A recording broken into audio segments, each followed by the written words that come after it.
Praise the lord, హల్లెలూయా. దేవుని నామములో మీ అందరికీ వందనాలు. బాగున్నారా అండి? Are you broken? విరిగిపోయిన స్థితిలో ఉన్నారా? గుండె చెదిరిన స్థితిలో ఉన్నారా?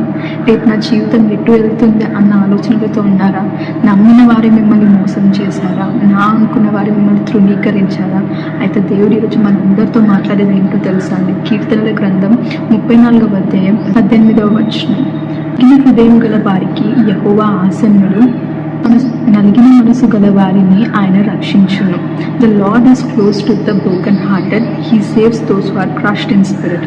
హల్లెలూయా. చూసారు కదండి దేవుడు ఎంత గొప్పగా మాట్లాడారు. ఈరోజు నువ్వు అనుకుంటున్నావేమో, ఒంటరిగా మిగిలిపోయాను, నమ్మిన వారందరూ మోసం చేశారు, అందరూ నన్ను తృణీకరించారు నన్ను అనుకుంటున్నావేమో.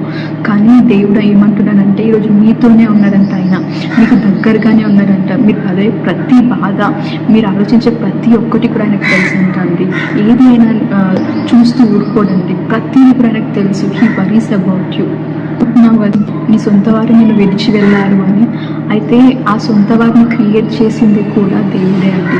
అటువంటి దేవుడే మీతో ఉన్నాడు, మీ పక్కనే ఉన్నాడు. అయితే ఈ విషయమై దేవుడు నాతో చెప్పినది ఏంటంటే, మనం అనుకుంటాం జనరల్గా ఏంటంటే ఈ మనిషి వలన లేకపోతే ఈ పరిస్థితి వలన మనం ఈ స్థితిలో ఉన్నాము, ఇలా కృంగిపోయిన స్థితిలో ఉన్నాము అని మనం అనుకుంటాం జనరల్గా. కానీ దేవుడు నాకు చెప్పింది ఏంటో తెలుసా అంటే, ఏ మనిషికి ఏ పరిస్థితికి కూడా మిమ్మల్ని బ్రేక్ చేసేది లేదు, మిమ్మల్ని బ్రోక్ చేసే అధికారం లేదు.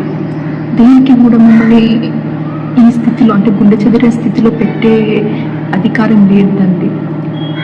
ఎందుకో తెలుసా, ఓన్లీ దేవునికి మాత్రమే ఉన్నది అది.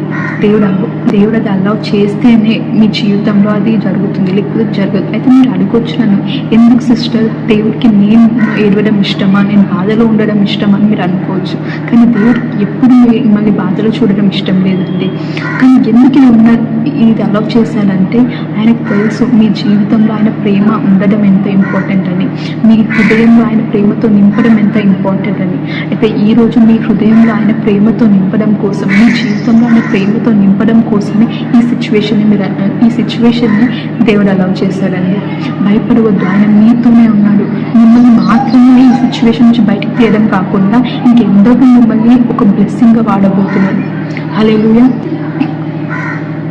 ఎప్పుడు కూడా ఈ ఒంటరితనం అనేది మిమ్మల్ని డిప్రెస్ చేయడానికని అనుకోకండి. దేవుడు మిమ్మల్ని, మీ జీవితాన్ని ఎంతో గొప్పగా మార్చబోతున్నారు, ఎన్నో మిరాకిల్స్ చేయబోతున్నారు. ఓన్లీ మీ జీవితమే మార్చడం కాకుండా మీ ద్వారా ఇంకెందరినో నడిపించబోతున్నారు, ఎందరో లైఫ్స్లో మిమ్మల్ని ఒక బ్లెస్సింగ్గా పెట్టబోతున్నారు. భయపడద్దు, ఇదే వాక్యం పట్టుకొని మీరు ముందుకు వెళ్ళండి. ఆమేన్. God bless you.